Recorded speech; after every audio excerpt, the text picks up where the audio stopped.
reducing CPU penalties, allowing us to actually intercept passes that go right through the crease, as well as buffing the wheel's zone ability. Just some of the big changes coming to the latest gameplay patch to NHL 24. Let's take a look at it. So, kind of out of nowhere, we received a brand new patch on December 19th, 1 p.m. Eastern Time. I'll read through the patch notes and give you my thoughts after playing about 6 games with the new patch. Here are the major changes coming. So the community feedback was CPU teammates are taking too many penalties, which can be frustrating as it feels out of the user's control. So, they reduced the chance of CPU teammate penalties by adjusting the default setting of the CPU teammate penalty slider from 15 to 5. This is still too much in my opinion. I think it should be at 0. I understand that when you are watching a real hockey game, players can take penalties. It's just an arcadey way to try and replicate something that happens in real life. In online play, specifically Hut Champs at least, there shouldn't be any penalties, and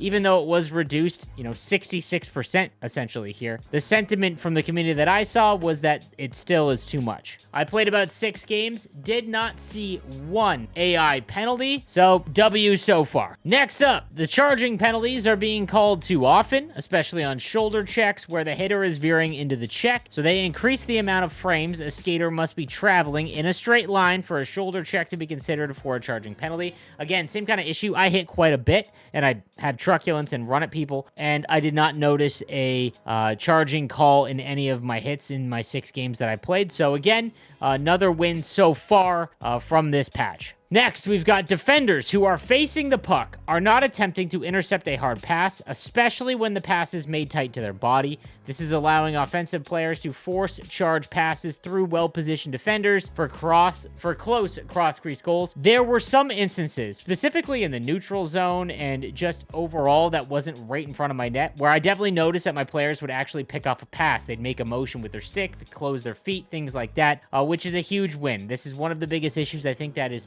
kind of universally hated among the community in terms of just going down the boards, firing a pass through 4 different players that you're defending well, and it just goes straight through. However, in tight around my goaltender, for the most part, I still noticed that cross-ice passes went through. There was a couple that I was able to stop, but for the most part, players looking directly at the pass, it was still going through and no animation was being done.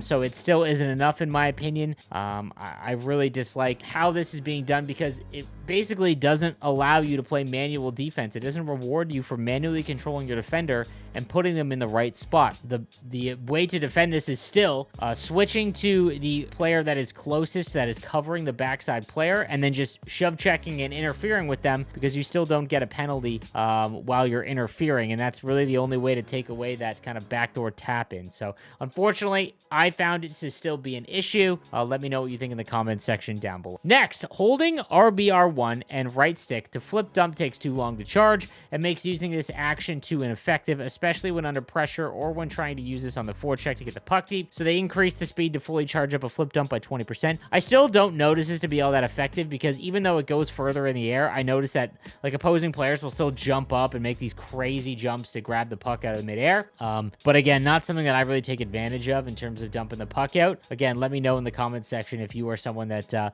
has benefited from this. This is the crazy one. While carrying the puck, skaters with a higher speed attribute can be caught by a skater with a lower speed attribute. The puck carrier speed penalty reduces the differentiation between skaters and can lead to a small confusion with new players who aren't familiar with the system. So, they increase the puck carrier speed by 2%. They increase back skating by 2% to keep speed balanced with the puck carrier. They increase the wheels X Factor zone ability bonus by 30% to allow skaters with this zone ability to skate at maximum speed. They increase the in reverse X Factor zone ability bonus to allow skaters with the X Factor to pivot faster. This one I noted more than any other change that we saw today in what was a pretty big patch in considering what they actually, fixed or were trying to fix. It was a lot of the main issues going on in the game. If you have Mike Modano with gold wheels turned on, it's almost hard to control him. It is so fast. So players like Jack Hughes, McDavid, now Nathan McKinnon, these guys will rip around the zone with gold wheels. And I don't know if that's a good thing, but I definitely noticed Modano and definitely took advantage of it. I also noticed the skating in reverse, not with the in reverse X Factor ability, but just being able to defend while backskating.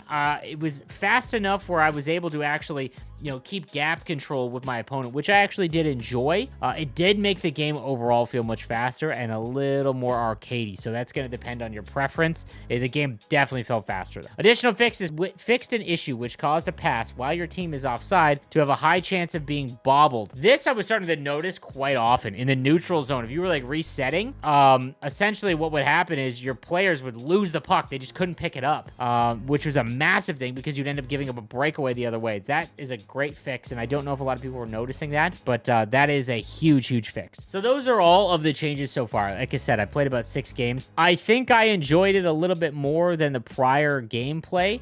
Again, the wheels thing is kind of crazy, but, again, if you have one of the wheels players, you're going to enjoy it more. I can confirm you that. The AI penalties, I didn't notice at all, but again, I don't know if this is a server issue. I play in a spot in the player base in Southern Ontario where I match the QC server on 25 ping, where a lot of the QC players are going to get 2. You see a lot of QC players or players that are very close to a server, whether it be in Vancouver or in DC, for example, that will just take advantage of the close cross-crease meta because players they have a delay in input. That's the difference in ping. And you're able to just blindly fire it through. I played one player where that was all they did. And unfortunately, even while I was defending it, it didn't make any difference to try and actually stop the pass. So that was unfortunate. We'll see as it goes along. But I like some of the changes that have been done. I did notice a charging penalty, which is huge because I think it took away hitting and the game feels arcadey. So going for big hits should be something that you're allowed to do. Let me know in the comment section down below if you played the patch and if you enjoyed the changes. I'm curious to hear what your thoughts are. Thanks again for watching, guys. I'll see you next time. Have a good one.